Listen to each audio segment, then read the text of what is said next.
لا شريك لك لبيك إن الحمد والنعمة لك والملك لا شريك لك لبيك لبيك اللهم لبيك لبيك لا شريك لك.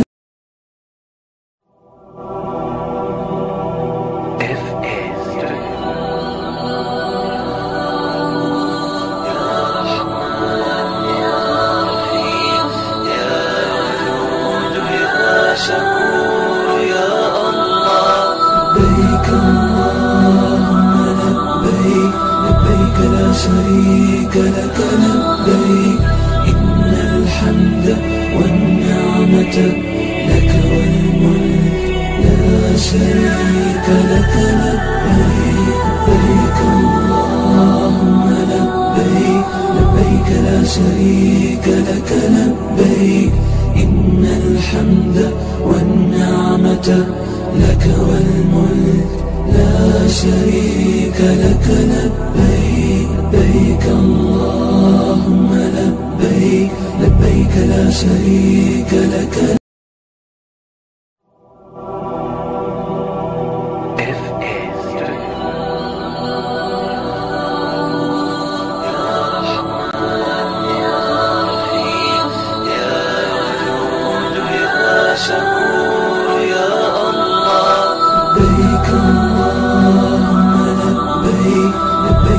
لا شريك لك لبيك إن الحمد والنعمة لك والملك لا شريك لك لبيك لبيك اللهم لبيك لبيك لا شريك لك لبيك إن الحمد والنعمة لك والملك لا شريك لك لبيك لبيك اللهم لبيك لبيك لا شريك لك.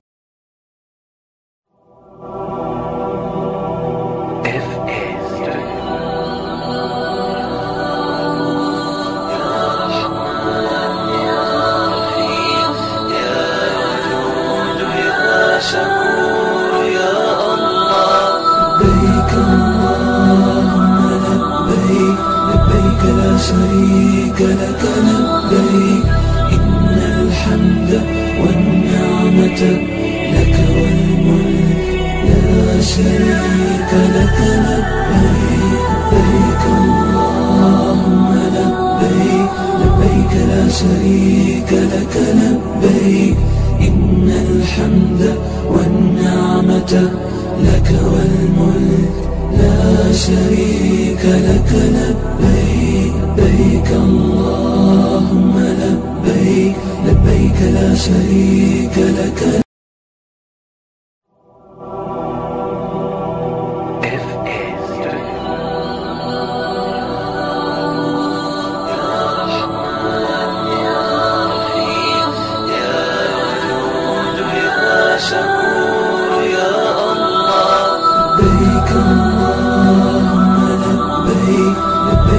لا شريك لك لبيك إن الحمد والنعمة لك والملك لا شريك لك لبيك لبيك اللهم لبيك لبيك لا شريك لك لبيك إن الحمد والنعمة لك والملك لا شريك لك لبيك لبيك اللهم لبيك لبيك لا شريك لك.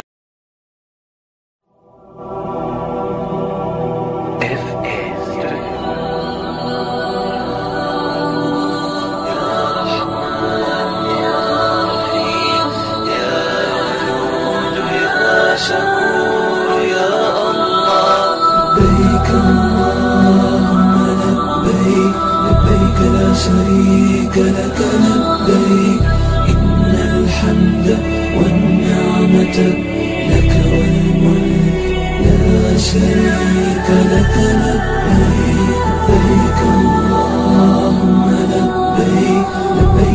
شريك لك لبيك إن الحمد والنعمة لك والملك لا شريك لك لبيك لبيك اللهم لبيك لبيك لا شريك لك لبيك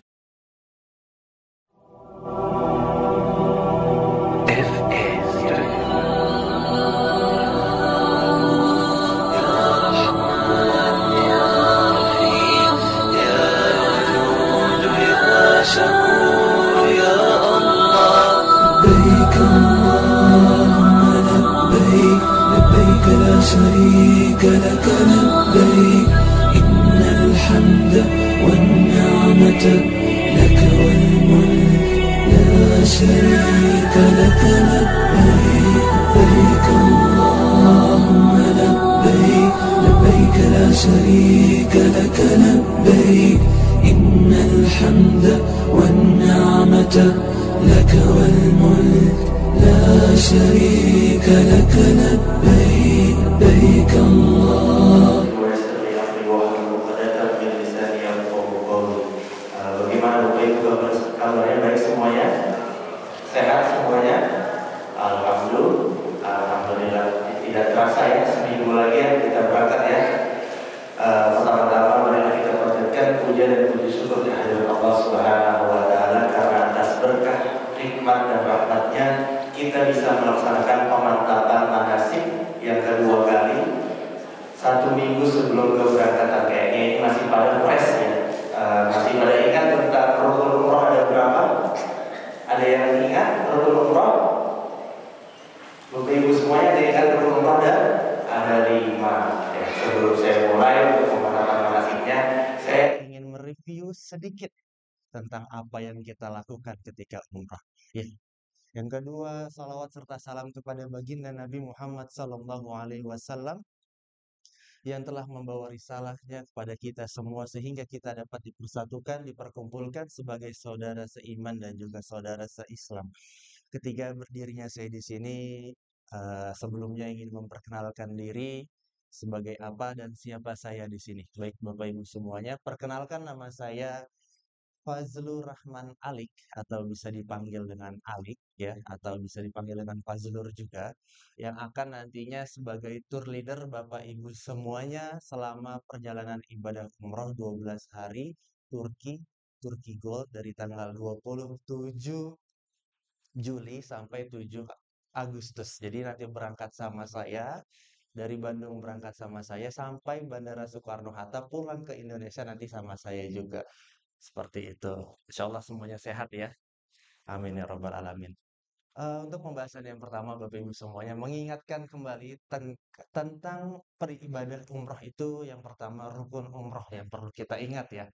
Kemarin minggu lalu kita sudah manasik, rukun umroh itu ada 5. Yang pertama kita melakukan niat atau mikot.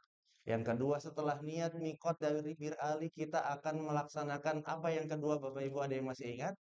Ketika kita tiba di Masjidil Haram, kita melaksanakan ibadah tawaf. Tawaf sebanyak 7 putaran. Setelah tawaf selesai, kita menuju ke tempat apa?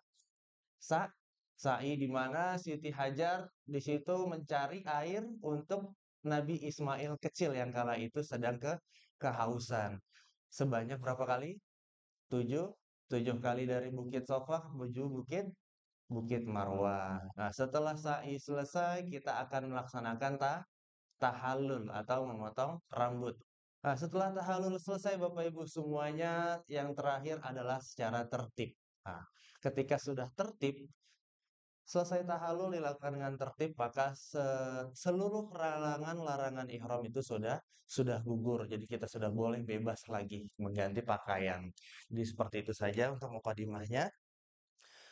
Insya Allah perjalanan ibadah umrah ini kita akan menuju Turki terlebih dahulu, yang akan saya jelaskan nantinya secara langsung, dan apabila Bapak Ibu ada yang ingin ditanyakan, boleh secara langsung ditanyakan selama sesi ini. Boleh dimulai? Untuk yang pertama, boleh juga nanti kalau misalkan ada yang ingin difoto, silahkan difoto ya. Untuk pengumpulan koper, Bapak Ibu semuanya, pengumpulan koper di kantor Rauda maksimal hari Jumat tanggal 20 25 25 Juli 2025. Jadi Hamin 2 keberangkatan, silahkan dikumpulkan kopernya di kantor Rauda untuk apa?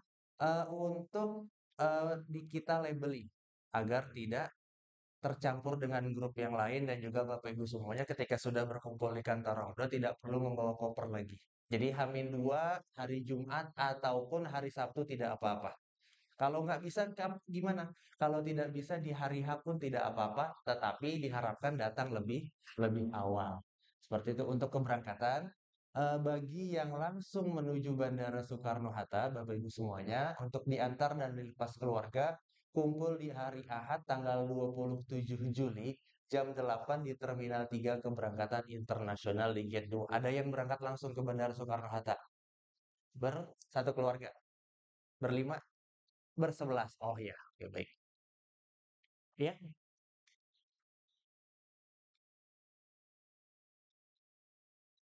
kalau mau enak, mungkin bisa ditaruh di sini. Tapi kalau misalkan mau langsung di bandara pun tidak apa-apa. Langsung di bandara saja. Oke. Berarti 11 orang ya dari keluarga. Kemudian bagi yang ikut transport kantor, kumpul hari Ahad, tanggal 27 Juli, ini maaf, ini jamnya salah ya.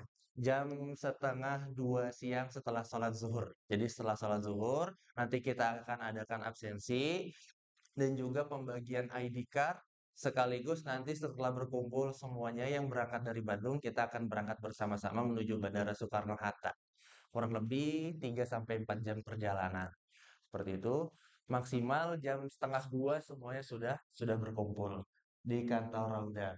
Kemudian untuk maskapai yang akan kita gunakan, insya Allah dari keberangkatan sampai kita pulang, kita akan menggunakan maskapai satu, jadi menggunakan maskapai Saudi Airlines. Berangkat dari Jakarta, Bandara Soekarno-Hatta, menuju Turki, kita akan transit dulu di Jeddah, kurang lebih 2 jam. Kemudian lanjut ke Istanbul dengan menggunakan maskapai yang sama. Nah, untuk seragam keberangkatan, Bapak Ibu semuanya, diharapkan dipersiapkan seragam batik yang sudah dibagikan oleh kantor Rauda. Batik yang sudah dibagikan boleh nanti digunakan ketika keberangkatan. Ketika sampai atau ketika ada agenda, entah itu di Saudi, entah itu di Turki, ataupun kepulangan, itu bebas. Jadi, baju batik ini hanya kita gunakan ketika keberangkatan agar kita saling mengenal tujuannya satu sama lain. Oh, ini grup Rauda yang satu. Oh, ini keluarga kita, teman kita seperti itu. Untuk hotel di Madinah, insya Allah kita akan tinggal selama 3 hari di Ansor Golden Tulip. Itu lokasinya kalau menuju Masjid Nabawi itu lurus dengan pintu gate 329. Jadi sudah terlihat jelas. Nah, untuk di hotel di Mekah itu di Anjum. Ada yang sudah pernah di Anjum? Nah, insya Allah Anjum hotelnya enak. Dan untuk pembimbing di Saudi ketika ibadah umroh di Mekah maupun di Madinah nanti ada Ustaz Muhammad Hilmi dan juga sebagai tour leader ada saya Fazlur Rahman Alik. Nah untuk kepulangan Bapak Ibu semuanya, insya Allah kita akan pulang 7 Agustus 2025 dengan durasi 12 hari sampai di Bandara Soekarno-Hatta kurang lebih jam setengah 8 pagi di Bandara Soekarno-Hatta. Ada yang ditanyakan? Boleh lanjut. Nah, ini untuk detail penerbangan bagi yang mau foto, silahkan ya. Keberangkatan kita Bapak Ibu semuanya akan menggunakan Saudia atau pesawat SV dengan nomor 827 tanggal 28 Juli jam 00.45. Jadi jam 1 dini hari insya Allah kita sudah take off menuju Istanbul. Nah, kita akan landing di Bandara Jeddah karena kita menggunakan maskapai Saudi ya. Kita akan transit di Bandara Jeddah. Landing di Jeddah itu jam 6 dan tidak perlu mengambil bagasi karena koper ini akan langsung connecting menuju flight selanjutnya. Ya, eh, dari Jeddah insya Allah kita akan flight jam 10 kurang 5 pagi. Jadi kurang lebih kita ada waktu transit 2 jam 45 menit. Itu waktu yang sebentar dan tidak lama. Dan akan tiba di Istanbul jam 13.45 atau jam 2 siang. Oh, ada yang ditanyakan sampai sini? Jelas? Ketika selesai agenda di Turki, setelah itu dari Turki kita akan menuju Saudi menggunakan maskapai yang sama, yaitu Saudi Airlines pada tanggal 30 Juli dari Istanbul menuju Jeddah dan akan landing di Bandara Jeddah. Kalau yang sering lihat di TikTok atau di Instagram, landing di Bandara Jeddah itu yang ada akuarium. Nah, itu kita akan landing jam setengah 3 pagi dan akan langsung menuju Madinah Al-Munawwarah dengan menggunakan bis yang akan memakan waktu kurang lebih 4 sampai 5 jam. Seperti itu. Nah, untuk kepulangan kita akan direct karena menggunakan Saudi Airlines, jadi direct tidak perlu transit. Dari Jeddah pada tanggal 6 Agustus jam setengah 6 sore dan akan tiba di Bandara Soekarno-Hatta jam setengah 8 pagi. Jadi kurang lebih durasi perjalanan menggunakan kalau misalkan direct itu dari Saudi ke Indonesia kurang lebih 9 jam setengah di atas pesawat. Jadi enaknya direct seperti itu, tidak perlu transit. Kalau transit itu kita lama di bandara satunya lagi dan akan memakan waktu juga lumayan capek ya. Nah, kemudian untuk ketentuan bagasi Bapak Ibu semuanya, karena tiap maskapai itu terkadang berbeda-beda untuk ketentuan bagasi. Ada yang 25 kilo, ada yang 30 kilo, ada yang 23 kilo. Dan untuk maskapai yang kita gunakan, ketentuan bagasi dari keberangkatan, kemudian dari Turki menuju Saudi, dan juga kepulangan itu 23 kilo untuk satu koper. Per orang untuk satu koper 23 kilo. Dan koper cabin itu 7 kilo. Itu dari keberangkatan sampai kepulangan seperti itu. Di luar ketika kepulangan nanti ada air zam-zam. Jadi air zam-zam itu sendiri dan koper bagasi itu sendiri. Ada yang ditanyakan? Lanjut. Ini sudah siap semua dengan cuaca musim panas? Siap ya? Masya Allah. Jadi kalau misalkan musim panas yang pertama, saya mau sedikit memberitahukan bahwasannya cuaca di Istanbul terbagi itu menjadi empat musim. Kemarin sudah dijelaskan mungkin atau belum. Jadi di Istanbul itu ada 4 musim. Yang pertama musim dingin, kemudian musim semi, musim gugur, dan musim panas. Nah, sekarang di Turki itu sedang memasuki musim panas. Tetapi musim panasnya di Turki kurang lebih cuacanya suhu terendah itu 26. Nggak terlalu panas dan juga nggak terlalu dingin. Dan di Turki juga di Istanbul ini dekat dengan laut. Jadi di antara dua benua, benua Asia dan benua Eropa. Nah, suhu tertinggi itu bisa sampai 28 derajat Celcius. Apa yang beda? Yang bedanya itu ketika kita di Turki, waktu siangnya itu lebih lama. Jadi sholat subuh itu azan sekitar jam 4 dan sholat maghrib itu jam setengah 9 malam. Jadi jam 8 itu baru mulai agak gelap, jam setengah 9 baru gelap.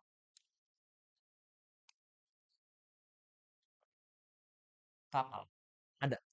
Nanti saya jelaskan. Di Selat Bosporus insya Allah nanti kita akan naik kapal. Nah, itu untuk suhu di Turki. Ketika musim panas, pas siang harinya itu lebih lama dan malam harinya itu sebentar. Jadi malam hari terhitung itu dari jam setengah 9 sampai jam 4. Jam 6 itu sudah cerah. Berbeda kalau misalkan musim dingin. Kalau misalkan di Turki itu musim dingin itu jam 6 kita baru sholat subuh, bahkan jam 7 kita baru sholat subuh, dan maghrib itu jam 5. Jadi siangnya lebih pendek, malamnya lebih panjang. Seperti itu. Nah, untuk di bursa, insya Allah nanti kita akan ke bursa juga. Itu dekat dengan dataran tinggi, dengan pegunungan Uluda. Ya. Suhu terendah di angka 23, suhu tertinggi di angka 27. Nah, kemudian setelah agenda di Turki selesai, kita akan merasakan musim panas di Madinah maupun di Mekah. Jadi, diharapkan ketika nanti berangkat, Bapak Ibu semuanya boleh disiapkan. Yang pertama, kacamata hitam. Yang kedua, payung. Payung nggak cuma buat air hujan, buat nahan panas pun juga lumayan ya. Payung, kemudian bisa membawa sunscreen yang di atas 50 SPF. Karena biasanya kalau balik-balik itu mukanya rata-rata pada kebakar merah. Seperti itu. Untuk di Madinah suhu terendah itu di angka 39, tapi biasanya berbeda dengan di Mekah. Apa bedanya?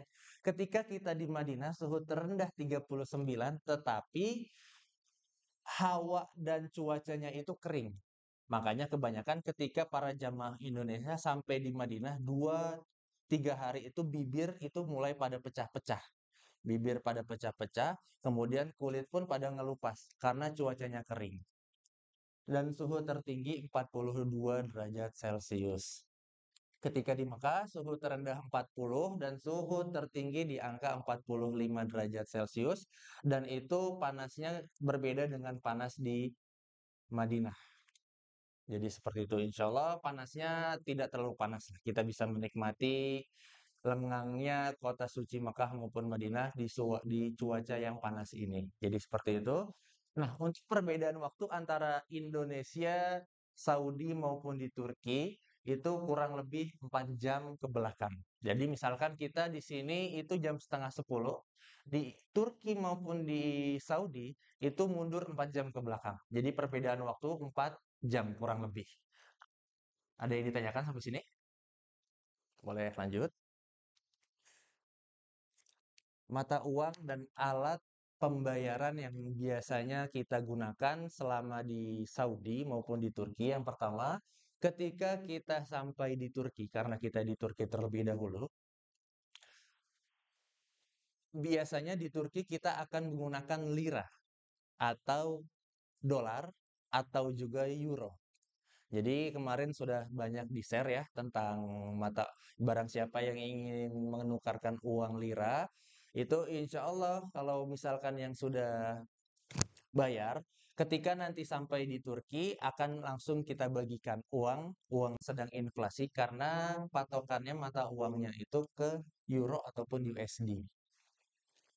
Adapun kalau misalkan kita mengambil uang di Saudi menggunakan real ya, boleh nanti misalkan bawa sendiri dipersiapkan ataupun kalau misalkan tidak ada persiapan bisa juga mengambil ATM di Mekah maupun Madinah atau juga bisa membawa rupiah karena ketika di Saudi kebanyakan juga ada beberapa pedagang yang dia menjual dengan harga rupiah tetapi harga rupiahnya itu dipatok dengan kelipatan 50.000, 100.000, 150 atau 200.000. Mereka itu penjual-penjual pinggir jalan nggak jual tuh yang harganya 25.000, 30.000 karena mereka biasanya nggak ada kembalian. Jadi mungkin bisa dipersiapkan uang lira, uang dolar ataupun uang real. Dan juga boleh juga misalkan kalau membawa rupiah. Biasanya laku juga seperti itu. Ada yang ditanyakan masalah mata uang dan alat pembayaran. Dan pun kalau misalkan kita belanja di toko di Bin Daud atau di Tower Zamzam, kita nggak bawa uang tapi ada kartu, itu biasanya setiap toko itu punya mesin, alat mesinnya. Jadi kita bisa gesek, kemudian langsung pembayaran dengan kartu, seperti itu. Boleh lanjut. Untuk tegangan listrik, ya, tegangan listrik dan kebutuhan untuk charger berbeda dengan apa yang biasa kita gunakan di Indonesia karena biasanya di Saudi itu menggunakan kaki tiga. Jadi adaptornya yang kaki tiga. Bisa juga yang kaki dua, tapi dengan cara yang lain. Seperti itu. Kebanyakan, tetapi rata-rata di hotel Mekah maupun di Madinah itu menggunakan yang kaki tiga. Jadi bisa disiapkan adapter yang kaki tiga, kemudian boleh nanti bawa kabel colokan yang banyak. Seperti itu. Karena biasanya di kamar-kamar hotel colokannya itu tersedianya tidak banyak, hanya sedikit. Nah, di Turki seperti biasa kita gunakan kaki dua, bisa juga boleh juga membawa multiple USB port, stop kontak multiple. Nah, ini ada stop kontak listrik biasanya hanya ada satu atau dua di setiap kamar. Kemudian boleh dipasang stop kontaknya masing-masing. Kalau misalkan kurang atau boleh juga nanti gantian seperti itu. Boleh lanjut. Ini keperluan barang bawaan yang biasanya dibawa ya. Mungkin Bapak Ibu semuanya sudah mempersiapkan perihal-perihal apa yang saja mau dibawa. Yang pertama tas koper, cabin, selempang, dan paspor. Kemudian balsem minyak kayu putih, ini biasanya digunakan selesai ibadah umroh, karena biasanya setelah ibadah umroh itu badan lumayan pegal, lumayan capek ya. Kemudian perlengkapan ibadah, peci, sarung, ataupun baju koko, baju gamis yang sudah siap, masker dan obat-obatan pribadi apabila yang mempunyai penyakit dalam. Mata uang, makanan, cemilan, handphone, charger atau powerbank, kemudian sepatu, sendal, sendal jepit, pakaian harian dan baju tidur, gunting kuku, bantal leher atau jaket, multiple, stop kontak, obat ganteng atau atau cantik ya, kemudian perlengkapan mandi seperti itu. Nah, kemudian Bapak Ibu semuanya, untuk di hotel Mekah, Madinah maupun di Turki, perlengkapan mandi yang biasanya itu tidak ada seperti kita di hotel-hotel di Indonesia bintang 3, bintang 4 itu yang biasanya nggak ada itu sikat gigi. Karena mereka tidak menyediakan sikat gigi. Adapun handuk, kemudian sabun, kemudian sampo itu biasanya disediakan seperti itu. Ini bagi yang mau foto silahkan, bagi yang mau diabadikan di foto silahkan.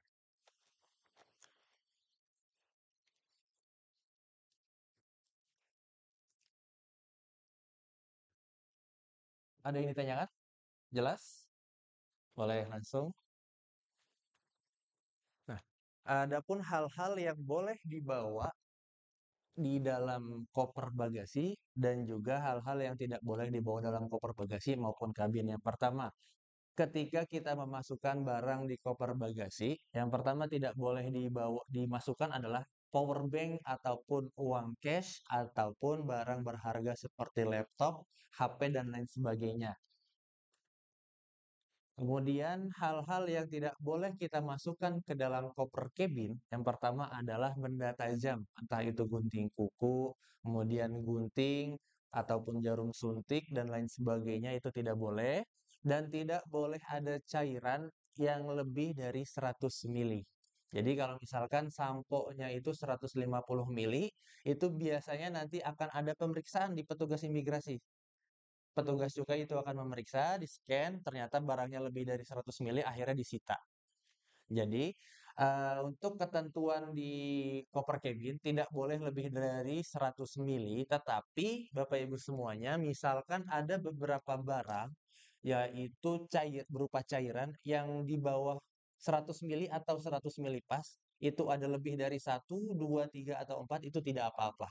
Kayak misalkan kita peralatan micellar water, kemudian sunscreen dan lain sebagainya, itu boleh dimasukkan ke cabin, tetapi tidak boleh lebih dari 100 mili. Mau itu 5 atau lebih tidak apa-apa.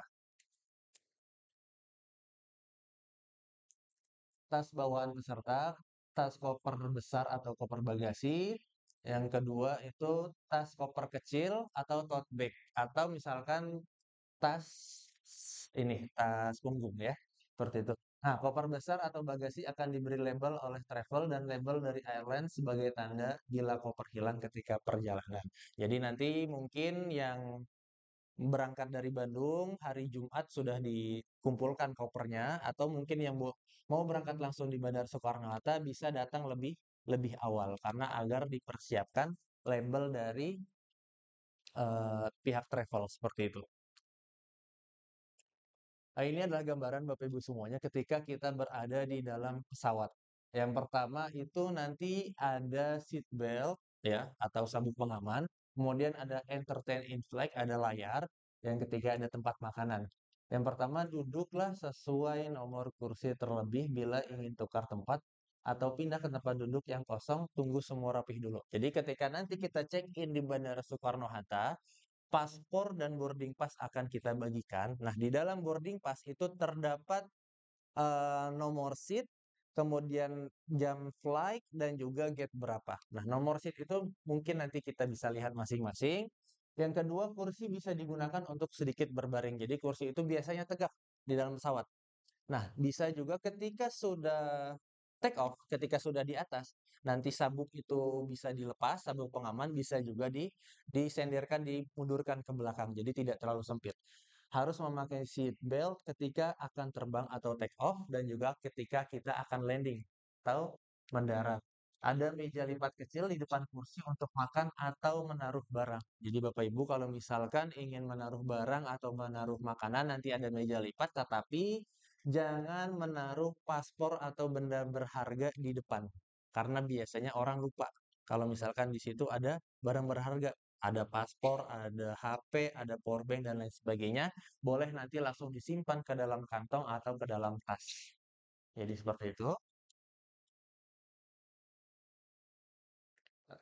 Ini adalah gambaran pintu toilet di pesawat. Yang pertama, ketika cara berhadas dan bersuci di pesawat. Di dalam pintu pintu toilet pesawat ada tulisan "No smoking in lavatory", artinya kita tidak boleh merokok selama di dalam pesawat ataupun di dalam kamar mandi pesawat ya.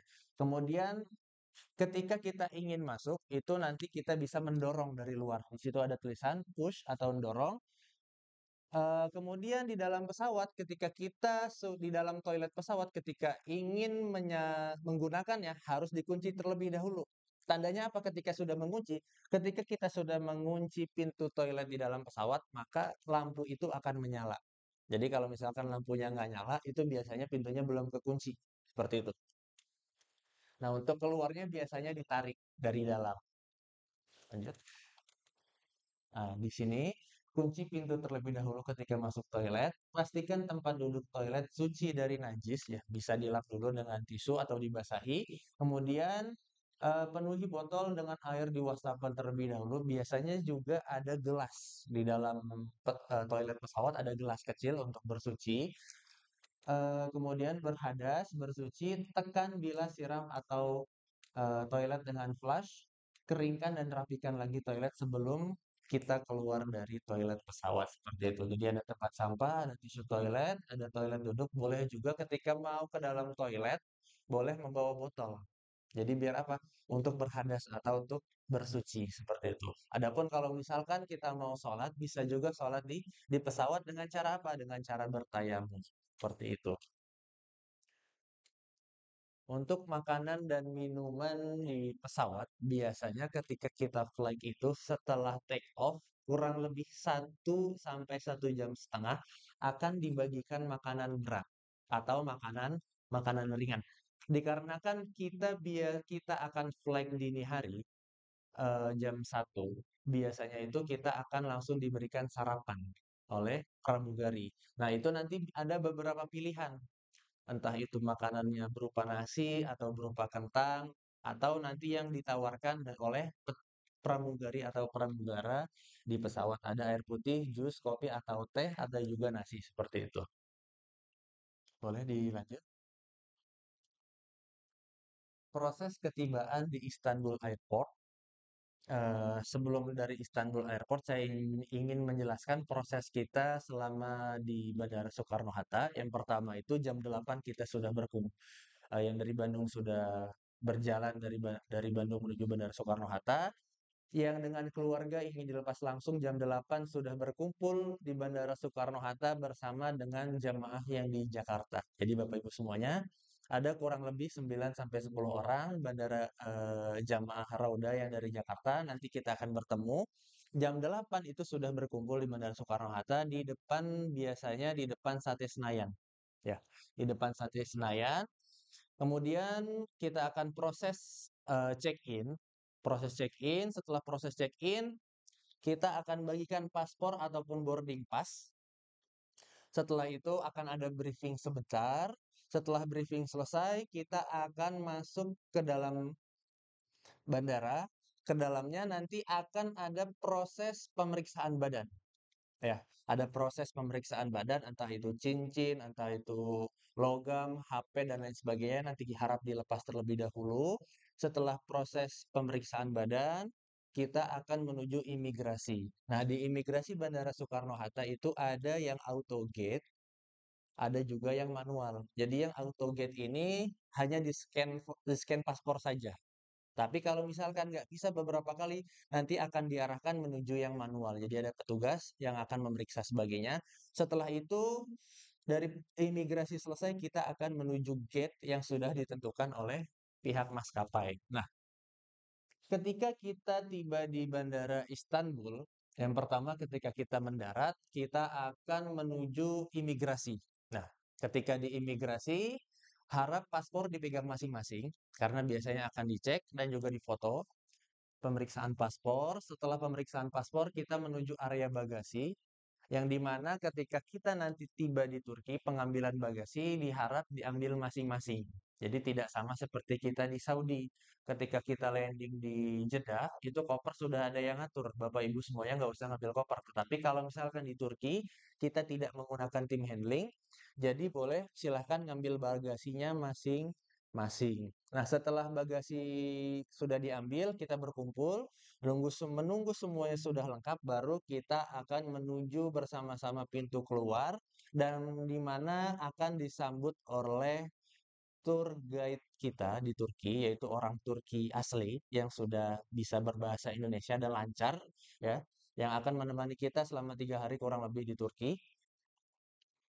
Setelah itu baru kita menuju bus. Nah, Eee, yang pertama ikuti arahan tour leader masing-masing, bangku terdepan, entah itu nanti di Mekah, Madinah, maupun di Turki, diharap dikosongkan untuk tempat duduk tour leader atau tour guide.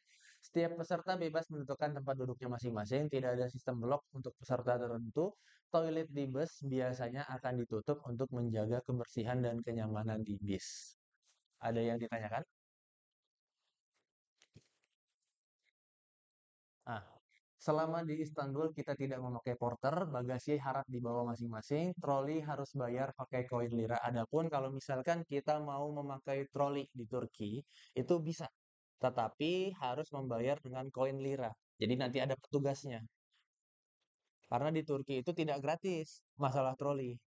Jadi kalau misalkan mau memakai troli, silakan nanti bayar ke petugas, nanti baru diambilkan trolinya dan itu pun kita dorong sendiri juga seperti itu. Lanjut. Untuk di Istanbul, Bapak Ibu semuanya, hotel yang akan kita singgahi itu G Hotel, itu lokasinya enak, strategis, dan hotelnya pun lumayan enak, enak sekali.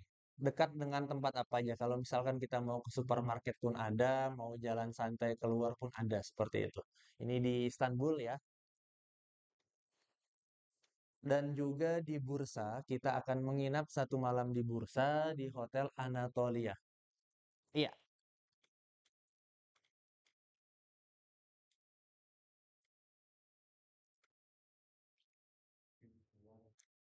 gimana?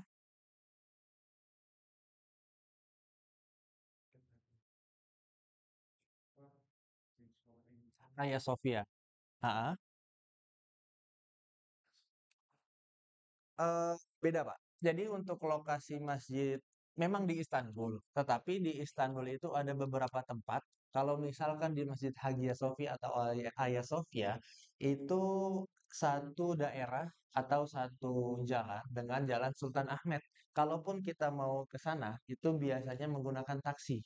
Jadi lumayan berbeda dengan eh, jaraknya lumayan jauh. Kalau misalkan kita mau jalan sendiri kemana dan taksi di Istanbul itu juga lumayan mahal. Adapun di itinerary, insya Allah kita juga akan mengunjungi Hagia Sophia itu 1 hari full. Di daerah Hagia Sophia itu ada apa aja? Itu ada Masjid Biru, ada Hipodrom, ada Hagia Sophia dan di belakangnya itu ada Museum Topkapi. Jadi seperti itu. Itu 1 hari nanti kita di daerah Jalan Sultan Ahmed namanya. Seperti itu. Ini untuk hotel di Bursa karena kita nanti landing itu kita begitu landing nanti akan saya jelaskan program perjalanan. Begitu kita landing, kita disambut oleh tour guide dan juga ada fotografer. Setelah itu kita langsung menikmati Selat Bosporus di atas kapal. Kurang lebih 1 jam. Nah, seperti itu. Biasanya di sore hari, Bapak Ibu, kalau misalkan di Turki, sore hari itu kita bisa melihat banyak warga-warga lokal ataupun turis itu ada yang mancing dan juga ada yang berenang di di laut, seperti itu. Jadi sebenarnya lebih enak sore daripada pagi. Boleh lanjut? Nah, untuk pengaturan makan ya, jadwal makan pagi itu kalau misalkan di Turki, insya Allah kita akan makan di hotel, yang dimana makan di hotel Turki kurang lebih jam setengah enam, itu sudah bisa sarapan, dan makan siang nanti di restoran, dan juga makan malam biasanya di restoran atau di hotel, berbeda ketika nanti kita di Mekah maupun Madinah. Selama di Mekah maupun Madinah, insya Allah dari mulai sarapan, makan siang maupun dinner atau makan malam, kita akan makan di hotel karena sudah disediakan di hotel. Nah, satu lagi, ketika kita makan di Turki, itu bisa dilihat not merah, masakan di Turki sedikit terasa hambar. Oleh karena itu, bagi yang tidak terbiasa bisa membawa bekal sambal saset, kecap, ataupun penyedap rasa lainnya. Karena kebanyakan ketika kita sampai di Turki, kita makan hidangan Turki itu rasanya memang sedikit hambar. Bahkan eh, tidak sedikit jamaah itu ketika sampai di Turki makan sekali, udah besoknya nggak mau makan lagi. Karena rasanya itu begitu hambar dan juga nasinya itu beda sama nasi yang biasa kita makan. Kalau di Turki itu berasnya kebanyakan dia menggunakan beras butter. Jadi agak sedikit ada menteganya gitu. Tapi insya Allah nanti kita ada juga makan di restoran lokal, restoran Indonesia. Jadi kita merasakan makan makanan Turki, kita juga merasakan makanan Indonesia selama di Turki. Oleh karena itu, bagi yang makannya kurang suka dengan rasa-rasa yang hambar, boleh dipersiapkan sambal, saus, ataupun kecap dan lain sebagainya. Boleh lanjut. Makanan dan oleh-oleh souvenir khas Turki. Yang pertama itu ada baklava. Baklava ini manisan. Yang kedua ada snack atau makanan ringan. Ketiga coklat, kebab Turki, es krim Turki, magnet kulkas, gantungan kunci, jaket kulit khas Turki, dan juga kaos I Love Istanbul atau Turki. Insya Allah nanti kita akan menyinggahi beberapa tempat perbelanjaan juga di Turki seperti itu. Boleh Mas lanjut? Ketika perjalanan 12 hari biasanya itu kita berangkat dengan sehat, Bapak Ibu semuanya. Alangkah baiknya ketika kita tiba di Indonesia juga dalam keadaan sehat walafiat. Adapun kalau misalkan selama perjalanan ini mengalami beberapa misal badan yang sudah tidak enak, boleh langsung kabari saya. Apabila batuk, pilek, diare ringan, sakit kepala, pegal linu, lemas, dan lain-lainnya, bagaimana treatmentnya? Bisa nanti disediakan obat. Insya Allah nanti juga saya membawa obat untuk obat-obat umum yang biasanya Bapak Ibu atau jamaah itu sakit. Nah, apabila sakit berat atau yang pertama serangan jantung, sesak nafas akut, kecelakaan berat, dan lain-lain, boleh langsung dengan segera mengabari saya atau ketika nanti di Mekah maupun Madinah mengabari mutawifnya karena penanganannya serius biasanya akan langsung datang ambulan. Seperti itu insya Allah tidak ada ya. Amin.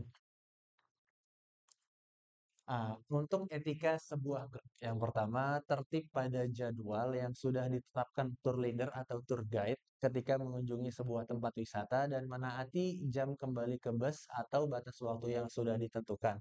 Kemudian yang kedua, menggunakan kamar mandi sewajarnya, jangan terlalu lama seperti bila berada di rumah sendiri, saling menghormati privasi masing-masing peserta yang berada dalam satu kamar, dan juga saling menjaga barang-barang teman sekamar dari tindak pencurian atau hal-hal yang tidak diinginkan. Yang poin yang ingin saya sampaikan itu adalah yang pertama, apabila sudah ditetapkan waktu untuk berkumpul atau waktu sudah selesai, harap segera berkumpul. Karena apa? Kalau misalkan kita berleha-leha atau terlambat, bisa jadi di satu destinasi yang sudah kita tetapkan agar bisa bersantai, akhirnya terburu-buru. Jadi kita lama di sini, padahal sudah waktunya sudah berkumpul, tapi belum berkumpul, akhirnya dikorbankanlah waktu yang lain di tempat destinasi yang lain, yang harusnya bisa santai juga lama, tetapi hanya sebentar. Oleh karena itu, apabila sudah ditetapkan waktu berkumpul, silahkan Bapak Ibu semuanya sudah segera berkumpul.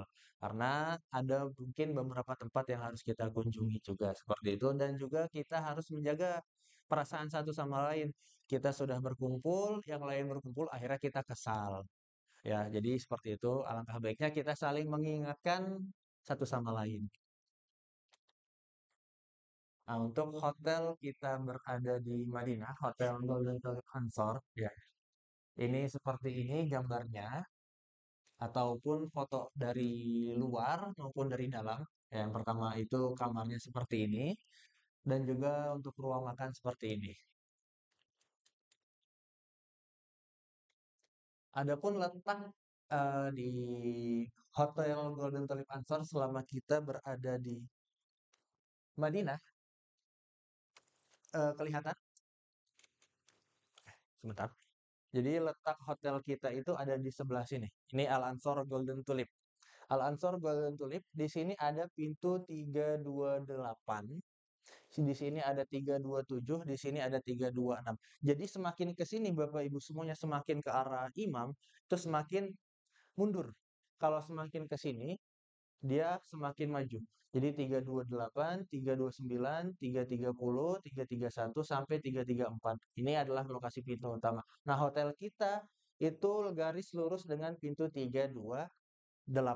Adapun tempat sholat untuk akhwat atau perempuan itu biasanya di lokasi di sebelah sini, jadi dekat dengan tempat sholat perempuan. Dan untuk yang laki-laki di mana?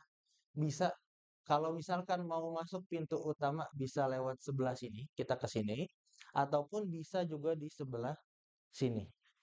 Masuk dari pintu sebelah sini. Adapun lokasi imam itu berada di sini, Bapak Ibu semuanya, dan juga tempat di mana Raudhah Asy-Syarif, tempat Nabi Muhammad SAW itu dimakamkan, ada di bawah kubah hijau di sebelah sini. Jadi kalau nanti misalkan ibu-ibu atau bapak-bapak semuanya mengunjungi Raudhah, biasanya nanti berkumpul di hotel bersama-sama, kemudian jalan bersama-sama, entah nanti lewat sini atau lewat sini, begitu nanti kita diarahkan oleh tugas atau pembimbing kita selama di Madinah seperti itu. Nah, untuk masuk pintu masuk Masjid Nabawi, sendal itu dibawa masuk ke masjid dan jangan ditaruh di luar karena biasanya begitu kita masuk pintu yang ini, kita bisa keluar pintu yang lain. Kalau misalkan kita taruh luar, akhirnya sendalnya ketinggalan atau hilang. Yang kedua, banyak pintu masuk dan semua pintu masuk modelnya sama. Yang ketiga, ingat arah dari hotel ke masjid dan sebaliknya. Insya Allah lokasi hotel kita strategis dan juga di mana di situ tempat pusatnya orang Indonesia suka karena banyak belanjaan. Yang keempat, bila janjian bersama teman kamar atau dengan yang lainnya. Bertemu setelah sholat, gunakan patokan nomor pagar masjid. Jadi kalau di Madinah itu ada patokannya, pagar masjid. Berbeda dengan di Mekah. Bila kehilangan arah di area Masjid Nabawi. Nah, hotel kita di sebelah sini tadi ya. Di arah pintu 328. Kubah hijau tempat nanti insya Allah kita berkunjung di Raudhah. Dan juga pintu masuk wanita ada di sebelah sini yang lebih dekat dengan hotel. Dan juga ada di sebelah sana yang lebih jauh dari hotel. Biasanya kebanyakan sholatnya di area sebelah sini. Dan area sholat perempuan itu biasanya ada di belakang. Untuk hotel di Mekah, ini adalah gambaran di Hotel Anjum. Dari kamar maupun ruang makannya seperti ini. Boleh lanjut? Ini ada foto beberapa hotel di Mekah. Ya. Yang pertama hotel kita di Anjum ada di sebelah sini, Bapak Ibu semuanya. Ini Hotel Anjum sebelah sini. Bagaimana kita menuju Masjidil Haram? Yang pertama dari Hotel Anjum nanti kita akan berjalan sedikit. Di sini ada mana Hotel Hilton? Di sini ada Darut Tauhid. Jadi kita berjalan sedikit. Di sini ada pintu 79 untuk kita melaksanakan tawaf ataupun bagi Bapak Ibu yang ingin sholat itikaf di dalam Masjidil Haram, itu biasanya masuk lewat pintu 79 di sebelah sini. Adapun Tower Zamzam di sebelah sini, ya, ini Tower Zamzam. Di dalam Tower Zamzam pun ada beberapa hotel, kurang lebih ada 6 sampai 8 hotel. Di sini ada Hilton, Hilton Convention, sini Anjum. Ini adalah hotel kita. Kita berjalan ke sini. Patokannya apa? Biasanya patokan kita kalau misalkan dari Anjum menuju Masjidil Haram, pintu 79 ataupun Hotel Darut Tauhid Interkontinental seperti itu. Nah, itu adalah gambaran tadi pintu masuk. Tadi kalau di peta yang tadi itu kelihatan jauh ya. Di sini dekat sebenarnya. Jadi pintu masuk dari Hotel Anjum kita nanti turun ke bawah dari lobi, turun eskalator ke bawah. Kemudian sudah langsung pelataran Masjidil Haram, kita menuju gate umroh. Kalau misalkan gate umrohnya ini sudah selesai renovasi, tapi kemarin masih belum. Kalau misalkan masih ditutup, kita menuju sebelah sini. Ada pintu 79 yang tadi sudah berseberangan langsung dengan Darut Tauhid Interkontinental seperti itu. Adapun yang laki-laki bapak-bapak, ketika ingin memasuki Masjidil Haram atau pelataran Ka'bah, itu diwajibkan oleh askar ya, diwajibkan oleh askar untuk menggunakan kain ihram. Jadi yang laki-laki itu harus menggunakan kain ihram, yang perempuan itu bebas. Mau bawa ketika sholat nanti di dalam pakai mukena, ketika di dalam kita pakai dari luar kita pakaian sholat boleh, tetapi untuk khusus laki-laki itu harus dan wajib menggunakan kain ihram, tetapi tidak harus berniat ihram. Jadi kain ihram, kemudian dalamnya celana pendek nggak apa-apa. Seperti itu. Hanya syarat saja untuk memasuki pelataran pelataran Ka'bah di Masjidil Haram seperti itu. Yang pertama pintu masuk Masjidil Haram, sendal dibawa masuk ke masjid jangan ditaruh luar ada ataupun ketika sudah dibagikan ada tas sendal diharap dibawa ya. Pintu banyak pintu masuk dan semua pintu masjid modelnya sama. Jadi ada beberapa pintu masuk dan di Masjidil Haram dan modelnya sama. Jadi patokannya biasanya entah itu nomor WC ataupun pintu masuknya.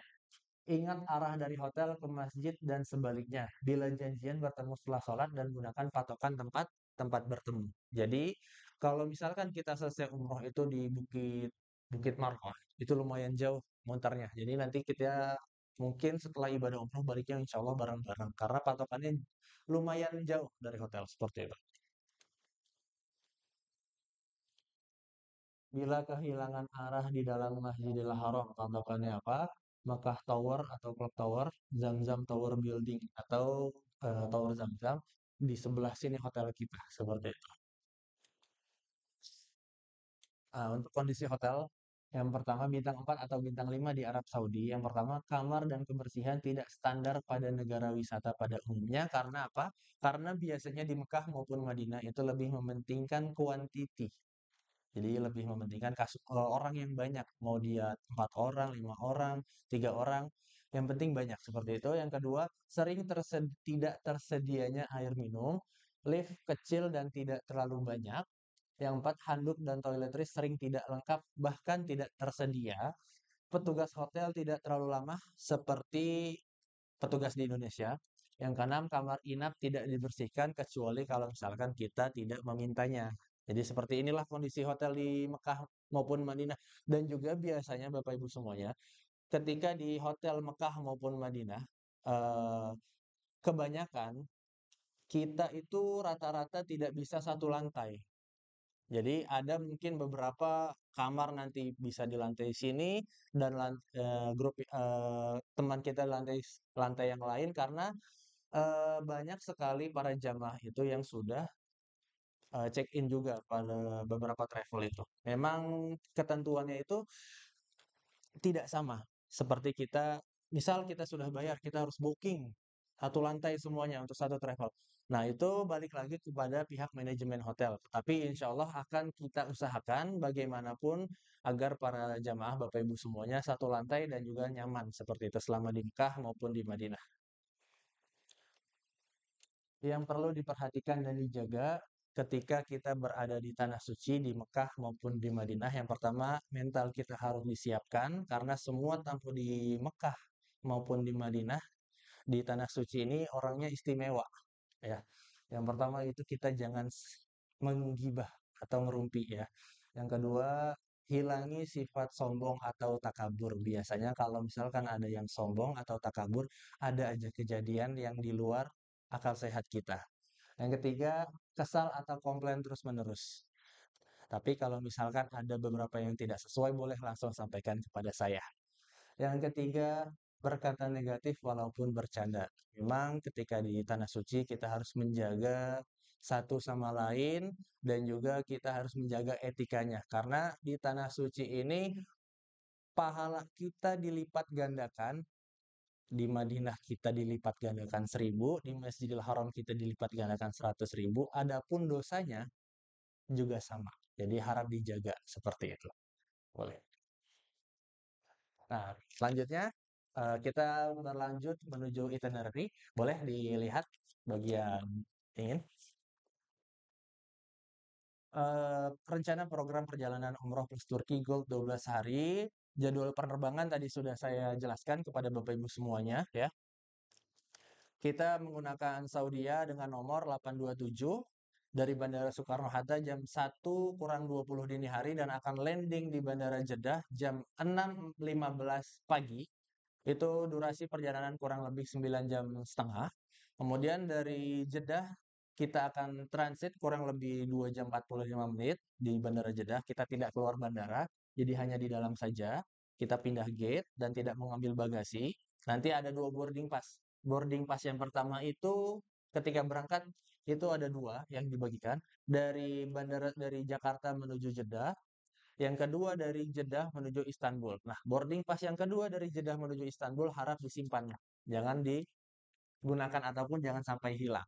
Nah, dari Jeddah menuju Istanbul kita akan flight jam 10 kurang 5 pagi dan akan sampai di Istanbul jam 13.45 dengan perjalanan estimasi kurang lebih 4 jam perjalanan di pesawat. Setelah itu, agenda di Turki selesai pada tanggal 30 Juli 2025 jam setengah 11 malam kita akan flight kembali dari Istanbul dan akan tiba di Jeddah kurang lebih keesokan harinya pagi hari jam setengah 3 dini hari. Jadi berarti di tanggal 30-31 dengan maskapai Saudi nomor flight 260. Kemudian kepulangan kita akan menggunakan Saudi Airlines juga dengan nomor flight 816 jam setengah 6 sore dan akan tiba keesokan harinya di Bandara Soekarno-Hatta jam setengah 8 pagi. Jadi jam setengah 8 pagi di Bandara Soekarno-Hatta kita sudah landing. Adapun yang ingin langsung dijemput nanti bisa. Adapun bagi yang mau bersama-sama ke Bandung dengan travel pun ada. Nanti kita sediakan juga. Untuk hotel atau akomodasi, selama di Mekah kita akan menginap di Hotel Anjum, di Madinah di Al Ansor Golden Tulip, di Istanbul di Gold Hotel, di Bursa di Anatolia Hotel Bursa. Rencana program perjalanan pada hari Ahad 27 Juli jam 1 jamaah sudah berkumpul di kantor Raudhah untuk absensi dan pembagian ID card. Kemudian jam setengah 2 keberangkatan dari Bandung menuju Jakarta untuk jemaah dan dari Jakarta titik kumpul di Terminal 3 International Gate 2 pada jam 7 atau jam paling lambat jam 8 sudah di bandara 5 jam sebelum take off untuk proses check-in ya. Jam 8 check-in lalu dilanjut boarding pass dan persiapan keberangkatan pesawat take off menuju Jeddah pada tanggal 7 Juli pukul 00.45 lalu terbang lagi ke Istanbul pada pukul 9.55 pagi waktu setempat. Pada hari Senin kita sudah landing, sudah tiba di Istanbul jam 2 kurang 15 ya. Kita akan landing dan juga meet and greet with local guide ya. Dengan guide lokal kita dan juga nanti insya Allah selama perjalanan di Turki, di Madinah maupun di Mekah, insya Allah sudah ada tim dari Raudhah yaitu tim fotografer. Jadi Bapak Ibu semuanya selama perjalanan bagi yang ingin mengabadikan fotonya silahkan. Karena kita sudah ada tim fotografer seperti itu. Begitu kita tiba di Istanbul, jam 13.45 atau jam 2 siang, kita akan proses imigrasi kurang lebih memakan waktu 1 jam. Nah, dari Bandara Istanbul, kita akan menuju Embark Bosporus Cruise atau menaiki kapal di Selat Bosporus jam 4 sore. Jadi nanti bagi yang mau ganti baju, mungkin nanti bisa ganti baju di kapal, karena di kapal biasanya ada toilet, atau bisa nanti kita ganti baju di bandara, seperti itu. Karena kita berangkat bersama-sama menggunakan kain ihram lagi, menggunakan pakaian batik. Nah, pakaian batik. Nanti begitu landing di Turki, boleh nanti, jadi mungkin baju yang mau di Turki dipakai di hari pertama dipisah. Entah itu di koper cabin, atau di tas ransel, atau di tote bag, seperti itu. Jadi biar nggak usah naik turun koper. Jadi seperti itu, atau mungkin nanti bagaimana enaknya kita bisa ganti di bandara atau di kapal. Seperti itu. Jam 4 sore insya Allah kita akan naik kapal di Selat Bosporus kurang lebih 1 jam.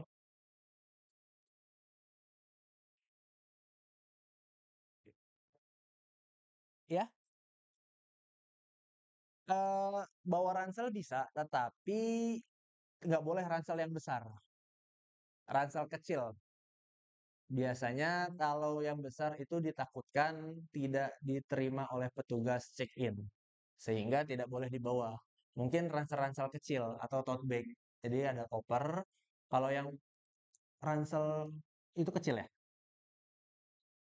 ransel laptop, ransel laptop bisa, bisa, boleh.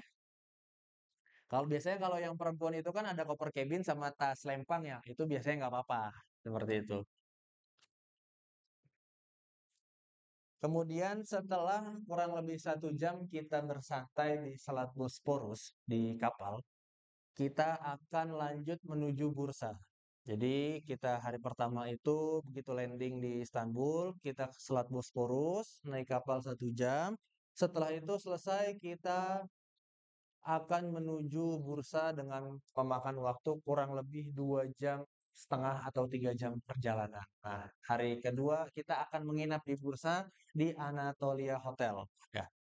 Kemudian hari ketiga, keesokan harinya, hari Selasa tanggal 29 Juli, pagi hari kita sudah check out. Jadi kita menginap, paginya kita langsung check out. Karena apa? Karena kita akan langsung city tour dan juga menuju Istanbul. Jadi kita check out, tour, nanti kopernya dimasukin ke dalam bis, ke dalam bagasi bis. Jadi nggak usah nurunin koper. Kita akan mengunjungi beberapa tempat. Yang pertama tradisional Turkish Delight Shop atau toko belanjaan Turki, toko khas Turki, ada Turkish Delight, ada baklava, ada sabun dan lain sebagainya. Kemudian kita akan mengunjungi Green Mosque atau Masjid Hijau dan Traditional Silk Market. Dan juga kita akan mengunjungi Grand Mosque of Bursa atau Masjid Jami di Bursa. Nah, setelah 3 agenda selesai ini, kita akan langsung menuju Istanbul. Untuk makan siang di mana? Untuk makan siang, insya Allah kita hari ketiga ini akan merasakan makanan lokal, makanan Turki. Jadi seperti itu. Kenapa kita check out? Karena agar kita tidak kembali ke hotel. Jadi begitu city tour, kita langsung drive, begitu langsung perjalanan menuju Istanbul. Kalau misalkan kita balik kembali ke hotel, itu akan memakan waktu. Dan perjalanan dari Bursa ke Istanbul, ke hotel di Istanbul itu kurang lebih 3 jam. Jadi seperti itu. Alangkah baiknya kita pagi hari kita check out, kemudian kita city tour. Untuk koper itu insya Allah sudah di dalam bis. Jadi nggak usah diturunin lagi, kita akan menuju Istanbul. Nah, begitu kita di Istanbul, kita akan menginap 1 malam. Jadi istirahat di Istanbul, kurang lebih mungkin jam makan malam kalau tidak salah di entah itu nanti kita di restoran Indo atau di restoran Turki, ya. Baru kita menuju hotel. Begitu di hotel kita menginap 1 malam, sama seperti kita di bursa. Keesokan harinya pada pagi hari, kita akan langsung check out juga. Jadi kita akan langsung check out, malam harinya di packing, dipersiapkan barang-barangnya. Kita pagi langsung check out dan juga akan mengunjungi beberapa tempat di Sultan Ahmed. Ya. Yang pertama, sebelumnya kita akan mengunjungi traditional literature shop, Photoshop, Topkapi. Jadi kita akan mengunjungi traditional literature shop atau toko jaket kulit. Nah, toko jaket kulit di Turki dan kita akan melihat fashion show orang Turki. Setelah dari traditional literature shop selesai, kita akan mengunjungi Jalan Sultan Ahmed. Nah, di Sultan Ahmed ini ada beberapa tempat. Yang pertama, kita biasanya akan melaksanakan sholat zuhur di Masjid Hagia Sophia atau Hagia Sophia. Karena di luar waktu sholat, itu akan dikenakan biaya turis. Jadi khusus untuk umat muslim yang berkunjung ke Turki yang ingin masuk gratis itu ketika waktu sholat. Entah itu sholat subuh, zuhur, asar, maghrib, itu biasanya dibuka. Nah, selain daripada itu, ditutup hanya untuk turis. Nah, setelah sholat zuhur di Hagia Sophia, di belakang Masjid Hagia Sophia itu ada area Museum Topkapi. Nah, di Museum Topkapi Palace ini kita hanya sampai only first yard saja. Karena kalau misalkan kita masuk ke dalam, itu memang museum dan itu berbayar kurang lebih 80 sampai 90 US dollar per orangnya. Jadi memang lumayan kalau misalkan per orangnya bayarnya segitu. Jadi kita hanya bagian luarnya saja. Nah, setelah itu kita akan Photoshop di Roman Hippodrome atau di area pacuan kuda pada zaman Romawi. Nah, di situ di kompleks itu ada Masjid Biru atau Blue Mosque. Nah, di Blue Mosque nanti kita akan masuk mengunjungi Blue Mosque. Setelah selesai, kita juga akan mengunjungi Grand Bazar. Adapun lokasi Grand Bazar, Bapak Ibu semuanya, itu satu di area Sultan Ahmed. Kemudian yang kedua, itu biasanya toko belanjaan juga. Toko barang belanjaan terlebih, ya. Terlebih paling banyak barang KW. Tetapi barang KW-nya harganya lebih mahal daripada harga asli. Kok bisa gitu? Ya memang seperti itu. Grand Bazar. Itu pasar pasar kuno, memang pasar kuno dan tempat di mana jual kayak pasar seperti pada umumnya dan harganya biasanya lebih mahal. Dan itu pun letaknya kalau misalkan kita nggak bisa menggunakan bis.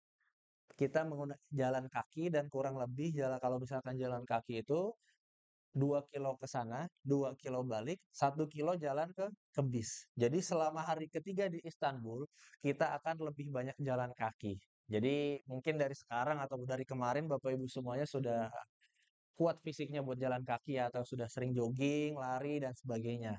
Nah, setelah acara di Istanbul selesai, kurang lebih jam 5 sore kita sudah berada di airport Istanbul karena kita akan melanjutkan flight jam setengah 11 malam.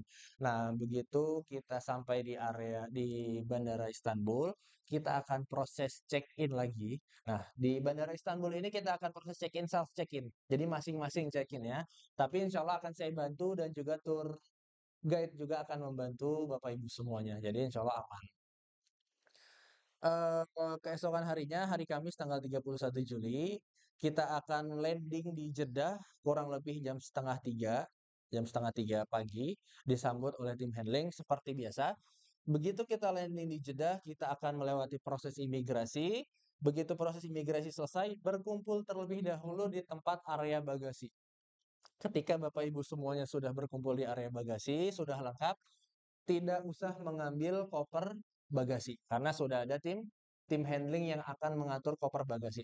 Ketika Bapak Ibu sudah berkumpul, kita jalan bersama-sama keluar area bagasi dan akan disambut oleh tim handling atau ustadz pembimbing atau mutawif kita selama di Madinah maupun di Mekah nanti. Jadi nanti sudah disambut dan akan langsung menuju bis. Dari bis kita akan perjalanan menuju Madinah kurang lebih 4 sampai 5 jam perjalanan. Jadi begitu tiba di Madinah itu pagi hari. Entah itu jam 7 atau jam 8 pagi kurang kurang lebih. Nah, itu bisa nanti kita check-in hotel, kunci kamar nanti akan sudah kita bagikan. Boleh langsung sarapan atau boleh nanti begitu kunci kamar dibagikan, boleh langsung ke kamar masing-masing untuk istirahat atau bagi yang sudah kuat fisiknya, sudah siap, nanti kita bersama-sama menuju Masjid Nabawi.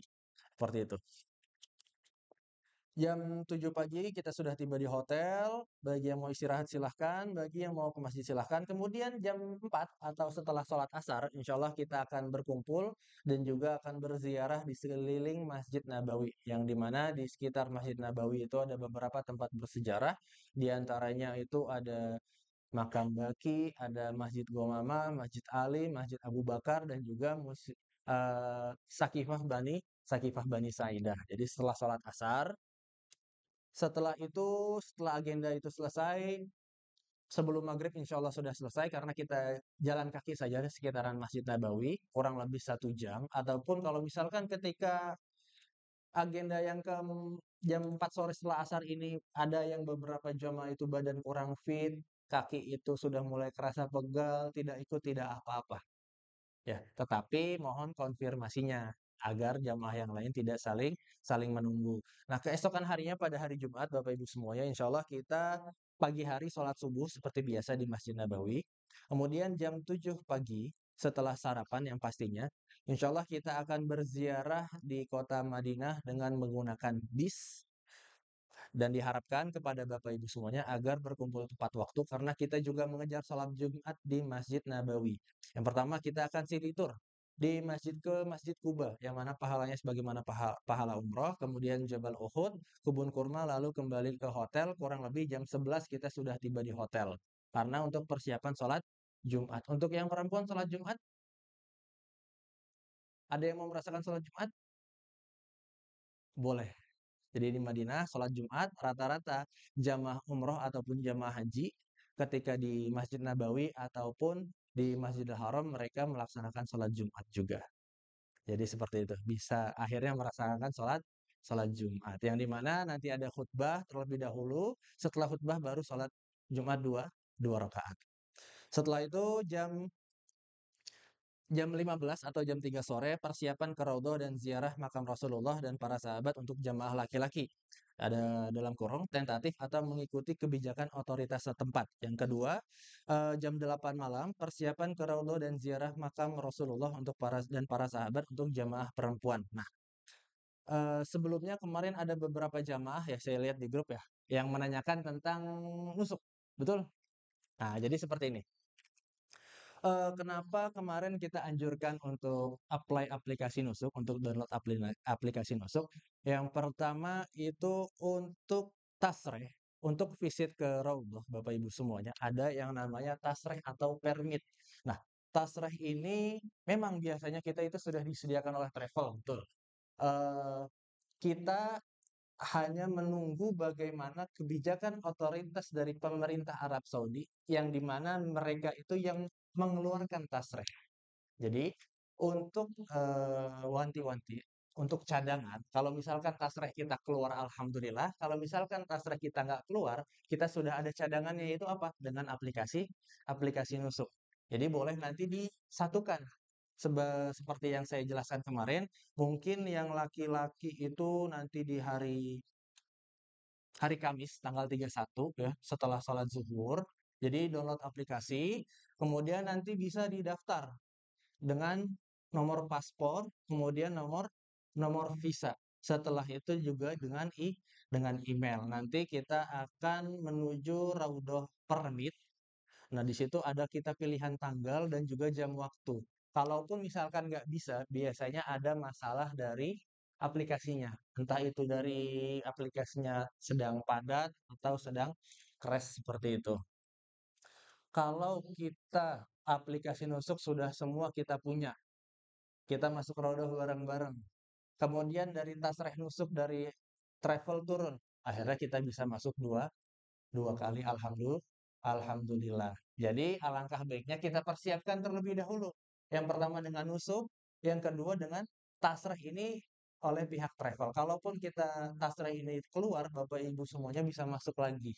Jadi ada dua kesempatan. Dan rata-rata Bapak Ibu semuanya untuk mengunjungi Raudhah atau makam Rasulullah itu untuk jamaah umroh maupun jamaah haji hanya bisa satu kali kesempatan. Oleh karena itu, alangkah baiknya kita persiapkan lagi sebelum berangkat. Dengan apa? Dengan download aplikasi Nusuk, kita apply bersama-sama. Seperti itu. Ada yang ditanyakan?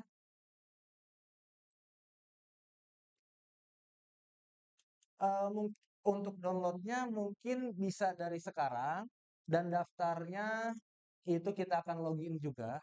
Jadi download dari sekarang, dipersiapkannya dari sekarang, untuk tanggalnya itu biasanya akan muncul di aplikasinya. Jadi seperti itu. Mungkin 3 hari atau 4 hari sebelum keberangkatan sudah di-play jadwal permohonan izin masuk ke Raudhah. Jadi bukan ketika kita tiba di Madinah baru kita apply, biasanya itu sudah merah. Jadi ada beberapa warna. Yang pertama warna hijau, itu artinya kosong, kita bisa. Yang kedua warnanya kuning, itu second second choice atau pilihan kedua kalau misalkan ada yang cancel. Yang ketiga merah.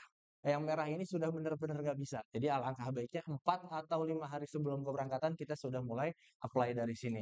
Nah, untuk yang laki-laki bisa nanti bersama-sama kalau misalkan mau apply itu di hari Kamis tanggal 31 setelah sholat zuhur jam 1 siang.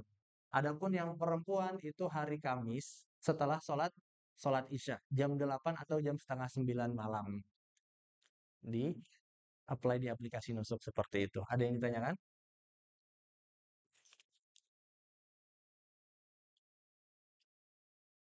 Ya. Gimana? Ah, ah. Iya, ah, ah. Mungkin ditunggu aja atau mungkin keesokan besok dicoba lagi. Kalau misalkan masih nggak bisa, dicoba di waktu yang lain. Biasanya memang dari aplikasi itu padat sehingga agak crash jadi nggak bisa begitu. Dengan menggunakan nomor paspor dan nomor visanya harap dengan benar nanti akan dikirimkan kode OTP. Kode OTP-nya ngirim ke email biasanya. Seperti itu. Jelas hari Jumat ini malam harinya karena jadwal memasuki mengunjungi Raudhah atau makam Rasulullah itu jadwal laki-laki maupun perempuan itu berbeda. Jadwal laki-laki dimulai itu dari setelah sholat zuhur sampai setelah sholat maghrib. Kemudian untuk jadwal perempuan itu biasanya dimulai dari setelah sholat subuh sampai jam 10 pagi. Lanjut lagi dari setelah sholat Isya jam 8 sampai jam 12 malam. Nah, untuk laki-laki lanjut lagi dari jam 1 pagi sampai jam sebelum sholat subuh. Seperti itu. Lanjut untuk keesokan harinya pada hari Sabtu 2 Agustus eh, sholat subuh seperti biasa dan insya Allah pada pagi hari setelah sholat subuh kita akan melaksanakan pemantapan manasik yang ketiga kalinya sebelum proses ibadah umroh berlangsung di area pelataran Masjid Nabawi.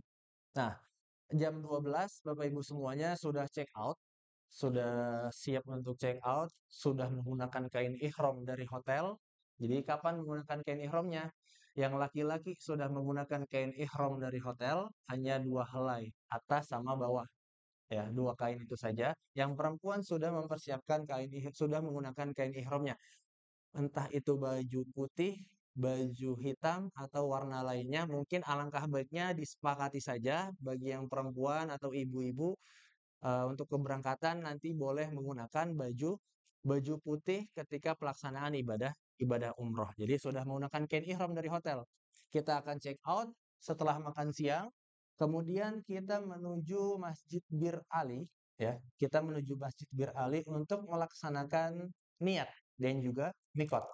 Nah, jadi di sana mikotnya. Kenapa kita dari hotel? Karena kalau misalkan kita menggantinya di Masjid Bir Ali, itu pertama itu ramai, kemudian yang kedua itu toilet, jadi takutnya najis. Jadi alangkah baiknya sudah dari hotel. Seperti itu. Nah, setelah selesai kita mengambil niat, kita kembali ke bis, setelah itu kita menuju stasiun kereta kereta cepat. Jadi untuk barang bawaan biasanya entah itu koper ataupun koper cabin itu akan tetap di bis. Jadi kita nggak usah turun bawa koper kecuali barang berharga, tas, dompet dan sebagainya. Nah, bis inilah yang akan mendrop kita. Setelah mendrop kita, dia akan langsung menuju kota kota Mekah. Jadi seperti itu. Kita menuju stasiun kereta cepat, nggak usah membawa barang-barang yang berat ya, barang-barang berat. Kurang lebih perjalanan menggunakan kereta cepat itu 2 jam setengah dari Madinah menuju Mekah. Begitu kita tiba di Mekah, di stasiun kereta cepat Mekah, insya Allah kita juga akan sudah dijemput oleh bis, tetapi bis yang berbeda dengan bis yang tadi kita gunakan dari Madinah. Karena estimasi menggunakan bis dengan kereta cepat kurang lebih jauh. Kalau kita dari Madinah itu naik bis kurang lebih 5 sampai 6 jam, lumayan pegel, lumayan lama. Kalau naik kereta cepat 2 jam setengah. Nah, dari jarak stasiun kereta cepat menuju hotel itu kurang lebih 15 sampai 20 menit untuk menuju Hotel Anjung. Nah, begitu kita sampai di Anjung, kita akan check-in pembagian kunci kamar. Setelah pembagian kunci kamar, mau langsung umroh,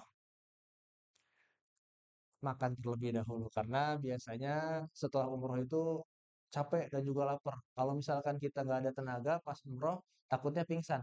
Jadi begitu check-in kamar, kita makan dulu di hotel, makan malam. Setelah makan malam mungkin jam 9, jam 10 atau bagaimana kondisi waktu di sana baru kita bersama-sama berkumpul di lobi untuk melaksanakan ibadah ibadah umroh yang pastinya tidak lebih dari jam 10 malam. Jam 10 kita berjalan dari hotel menuju Masjidil Haram. Begitu kita tiba Begitu sudah berkumpul bersama, kita berjalan menuju Masjidil Haram untuk melaksanakan tawaf, sa'i, dan juga tahallul. Kurang lebih perjalanan umroh yang kita laksanakan dari mulai tawaf, sa'i, bahkan tahallul itu kurang lebih 3 jam. Setelah itu baru kita kembali ke hotel untuk beristirahat. Keesokan harinya pada hari Ahad, hari ke-8 free program, bebas. Yang mau istirahat silahkan. Yang mau itikaf di Masjidil Haram silahkan. Yang mau tawaf sunnah pun silahkan. Yang mau tawaf di Tower Zam-Zam juga tidak apa-apa. Tapi lebih baik alangkah baiknya dimaksimalkan waktunya di Masjidil Haram atau di Ka'bah seperti itu. Keesokan harinya pada hari Senin, subuh seperti biasa free agenda. Setelah sholat subuh jam 7 atau jam 7 pagi insya Allah kita akan city tour kota Mekah dan akan mengunjungi beberapa tempat. Yang pertama Jabal Sur, kemudian tempat di mana para jemaah haji melaksanakan ibadah haji, Arafah, yang dimana di dalam Arafah itu terdapat Jabal Rahmah, kemudian Musdalifah, Mina, dan yang terakhir kita akan mengambil mikot untuk umroh yang kedua ataupun badal. Jadi kalau misalkan ada yang nanya mau umroh kedua kapan? Insya Allah kita ada agenda dari travel umroh kedua di hari Senin. Adapun yang nggak mau ikut umroh atau kecapean atau lagi sakit itu tidak apa-apa. Karena yang wajibnya itu sudah gugur ketika pelaksanaan ibadah umroh yang pertama. Ketika ibadah umroh yang kedua tidak kuat, tidak apa-apa. Adapun yang ingin membadalkan orang yang sudah meninggal, orang tua, atau ingin menghadiahi umroh yang kedua untuk orang yang sudah meninggal ketika waktu badal ini, umroh yang kedua. Seperti itu. Ada yang ditanyakan? Nah, kapan pelaksanaannya? Untuk pelaksanaan ibadah umroh yang kedua, seperti biasa, insya Allah kita akan melaksanakan di siang hari. Karena city tour Kota Mekah itu biasanya selesai sebelum sholat zuhur, kita kembali ke hotel, makan siang di hotel, sekitar jam 2 siang, insya Allah kita akan melaksanakan ibadah umroh. Kenapa nggak malam? Kenapa siang? Karena kalau misalkan kita lanjut umrohnya tawaf sampai tahallulnya itu malam hari, yang pertama kita harus menjaga ihram. Yang pertama nggak boleh ngomong kotor, nggak boleh ganti baju, nggak boleh mandi, nggak boleh pakai wewangian. Habis itu nggak boleh berkata kotor, nggak boleh gibah. Lumayan kita harus menjaga waktu selama 6 jam. Oleh karena itu, ketika kita sudah melafadzkannya, disunahkan atau dianjurkan disegerakan, dituntaskan. Karena kalau misalkan kita tunggu lama, takutnya ada beberapa pahala, beberapa amalan yang kita sudah sempurna karena menunggu tawaf ini sampai malam hari akhirnya berkurang. Jadi alangkah baiknya mungkin kita siang hari jam 2 siang kita berkumpul untuk melaksanakan ibadah umroh yang kedua. Nah, untuk yang laki-laki ketika city tour ini sudah membawa kain ihram. Bagi yang ingin melaksanakan ibadah umroh kedua maupun juga yang perempuan sudah menggunakan kain ihram. Yang laki-laki sudah nenteng kain ihramnya dari mulai di bis, nanti kita ganti di Masjid Aisyah atau di Tanhim yang terdekat. Sampai sini ada yang ditanyakan? Untuk umroh kedua ya, gimana? Hari Ahad free. Dari travel tidak ada kegiatan karena biasanya ada beberapa jamaah yang selesai ibadah umroh itu kita kan jam 10 malam. Selesai kita mulai umroh itu jam 10 malam, selesai bisa jam 1 atau jam 2 pagi. Mungkin ada beberapa yang istirahat, ada yang beberapa yang kecapean, makanya di hari Ahad dikosongkan. Adapun yang mau ke mana belanja silahkan, mau jalan-jalan silahkan, mau itikaf silahkan, mau tawaf sunnah silahkan. Jadi memang free program. Keesokan harinya baru insya Allah kita akan ada program city tour sekaligus umroh kedua.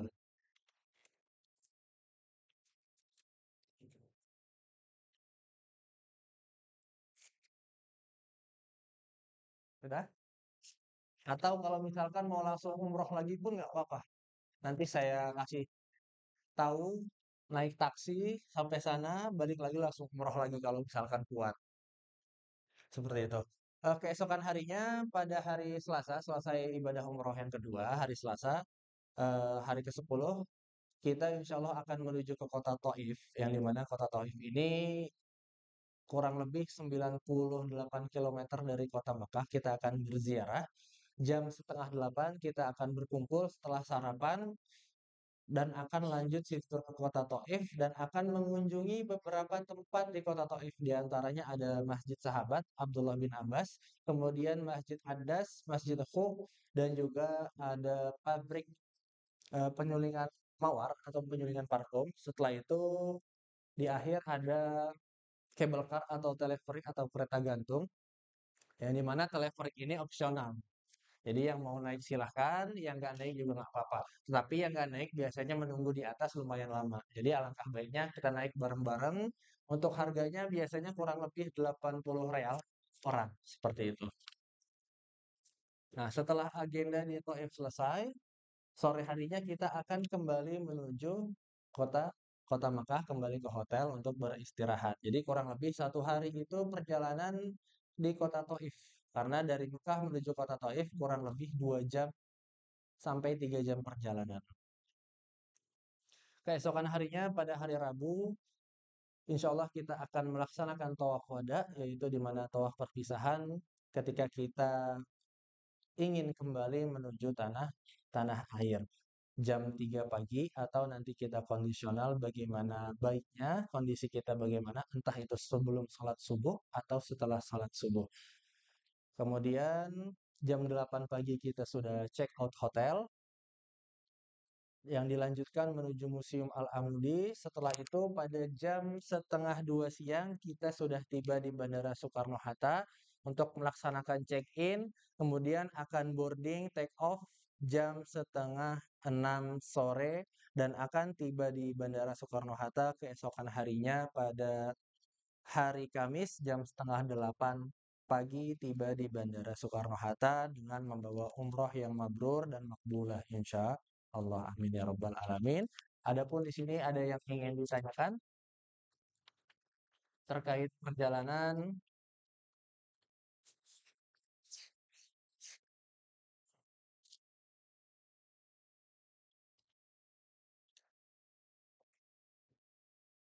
Sudah jelas Bapak Ibu semuanya? Ya, silahkan.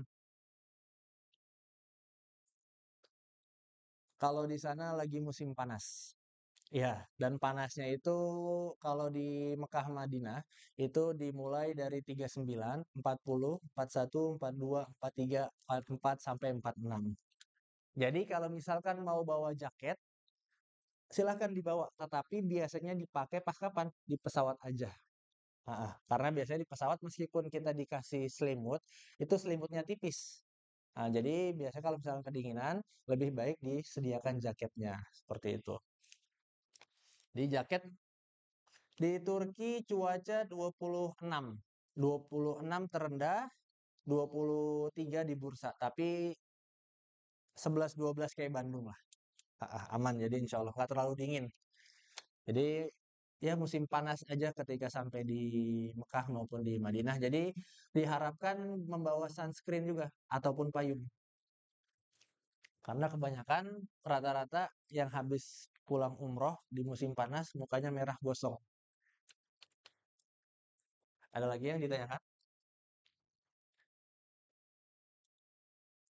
Ya, deodoran. Deodoran sih biasanya masing-masing aja ya. Oh, nggak ada biasanya. Tergantung sih.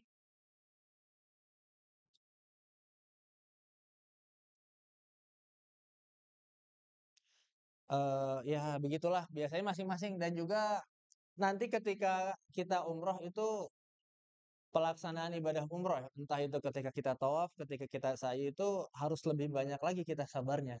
Karena kita bisa nemuin orang ketika tawaf itu ada yang nyerobot barisan, ada yang kita didorong dari belakang, ada yang kita ditabrak, ada yang kaki kita keinjak. Itu memang macam-macam ketika tawaf. Jadi sesuai dengan apa kita niatkan. Maka Bapak Ibu semuanya kita niatkan lebih baik lagi dari sekarang. Perbaiki lagi niatnya. Apa yang mau kita cari di tanah suci, apa yang mau kita minta, dan juga jangan lupa kita selalu meminta ampunan kepada Allah Subhanahu wa Ta'ala. Ada lagi? Untuk room listnya, tadi ada sedikit perbaikan ya.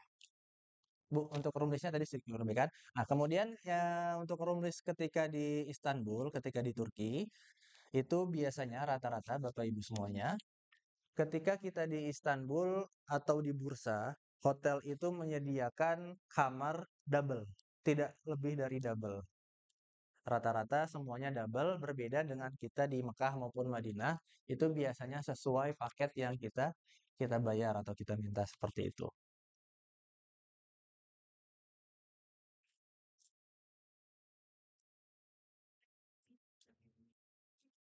Gimana itu?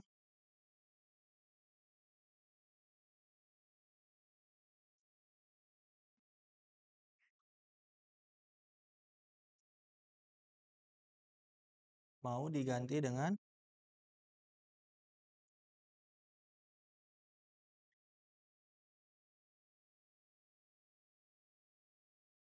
34. Nanti setelah ini mungkin ya. Ada lagi?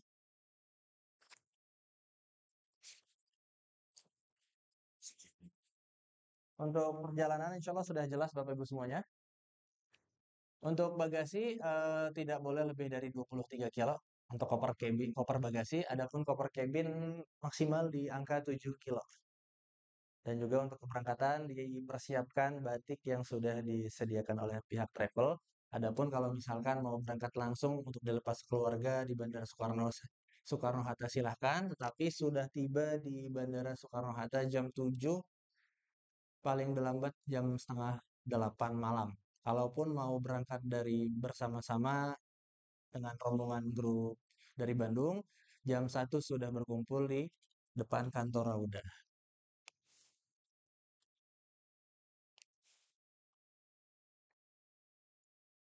Toh, iya.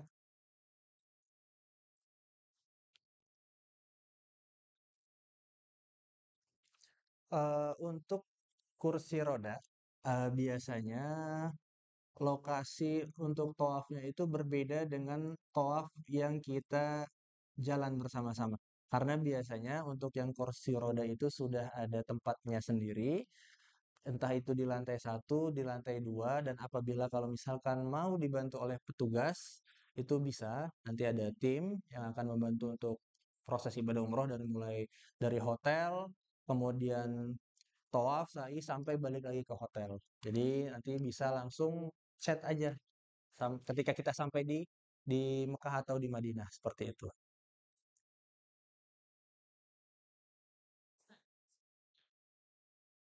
Kalau ibu mau dengan rombongan silahkan tidak apa-apa. Tapi kalau misalkan mau dengan suami tidak apa-apa. Cuman biasanya rutenya itu lumayan lebih jauh, 5 kali lipat daripada kita tawaf di bawah. Karena ketika tawaf yang kursi roda itu dia di atas, itu luasnya itu satu putaran bisa 2 kiloan.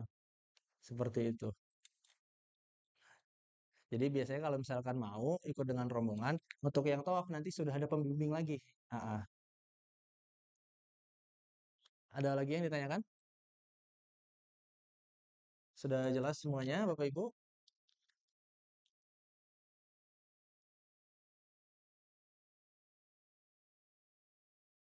Oh, oke. Di Turki. Kalau provider mungkin lebih baik kita pakai roaming ya. Ya, karena kalau misalkan kita beli kartu lokal di sana, yang pertama itu kita nggak bisa teleponan WhatsApp karena kartunya diblok.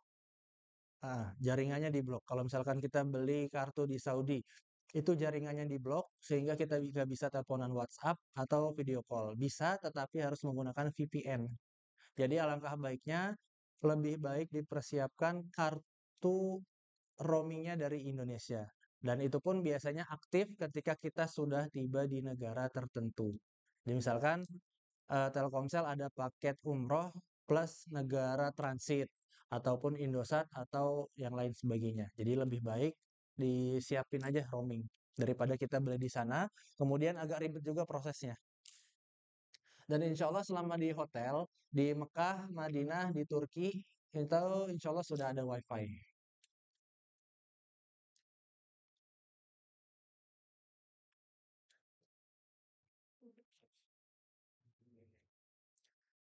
Ibadah kalau misalkan mau sendiri masing-masing, tetapi biasanya untuk kunci kamar Bapak Ibu semuanya di Mekah maupun di Madinah, apalagi terutama di Madinah, itu satu kamar itu biasanya akan dibagikan kunci kamar itu entah itu 2 atau 3. Jadi bukan per orangnya. Jadi bisa dititipkan di lobi atau bisa dibawa masing-masing, tetapi nanti ketika ingin balik silahkan janjian. Jadi kalau misalkan mau sholat masing-masing, mau berangkat sendiri sebelum sholat subuh, silahkan. Tetapi kalau misalkan mau sholat subuh atau mau sholat berjamaah di Masjidil Haram atau Masjid Nabawi, alangkah baiknya, terutama di Masjid Nabawi, 1 jam sebelum waktu sholat. Karena kenapa? Kalau misalkan kita tiba setengah jam ketika waktu sholat, sebelum waktu sholat, itu jalan sudah ditutup sehingga kita diputar. Bisa jadi kita nggak bisa sholat di pelataran Ka'bah, bahkan diputar di atas atau di tempat musola. Jadi lebih baik 1 jam sebelum waktu sholat. Entah itu mau tahajud, mau sholat malam, dan sebelum sholat zuhur atau sholat asar atau sholat isya seperti itu.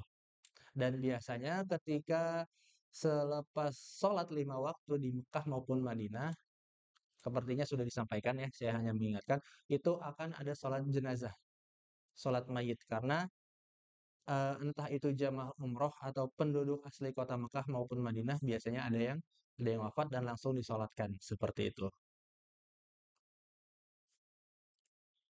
Dan lebih baik, lebih utama ketika ada sholat jenazah, kita ikut sholat. Karena apa? Pahalanya sebagaimana Jabal Uhud. Nah, Jabal Uhud itu ada di Madinah nanti. Nanti kita bisa lihat luasnya berapa, panjangnya berapa, kurang lebih 8 km. Itu pahalanya seperti itu. Ada lagi? Sudah tidak ada yang ditanyakan? Oke, baik. Mungkin ya, silakan. Iya, 2 kali.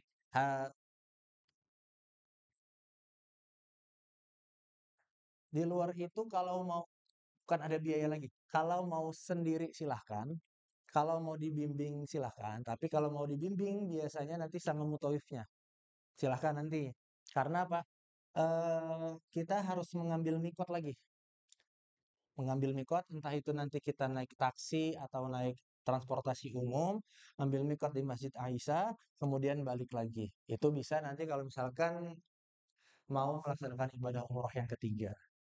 Nanti rasakan dulu bagaimana umroh yang pertama, umroh yang kedua. Kalau badan masih fit, masih kuat, silakan umroh yang ketiga atau yang keempat.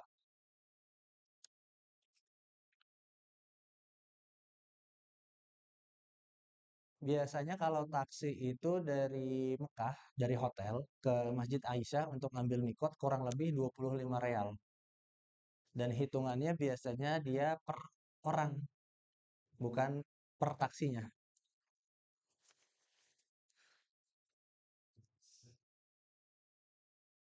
Sudah jelas semuanya ya, insya Allah. Apabila ada beberapa perkataan yang kurang jelas, boleh nanti langsung ditanyakan. Kita selesaikan agenda ini dengan menutup dengan membaca kafaratul majelis. Subhanakallahumma wa bihamdika asyhadu an la ilaha illa anta astaghfiruka wa atubu ilaik. Mungkin cukup sekian dari saya. Insya Allah kita akan bertemu kembali minggu depan ya. Ya, dipersiapkan lagi fisiknya, badannya, semoga tidak ada yang sakit. Kita semua diberikan kesehatan oleh Allah Subhanahu wa taala. Amin amin ya rabbal alamin. Wabillahi taufiq wal hidayah. Wassalamualaikum warahmatullahi wabarakatuh.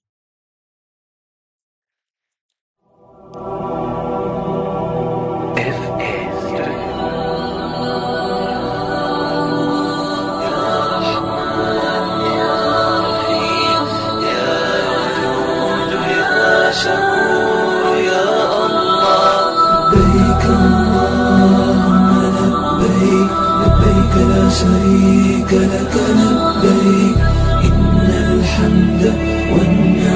والنعمة لك والملك لا شريك لك. لبيك اللهم لبيك لبيك لا شريك لك. لبيك إن الحمد والنعمة لك والملك لا شريك لك. لبيك لبيك اللهم لبيك لبيك لا شريك لك.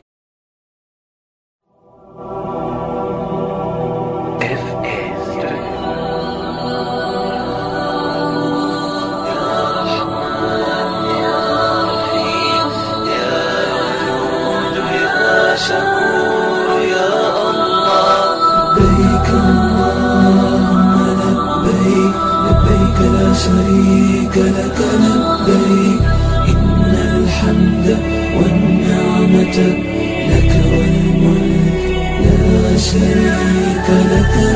لبيك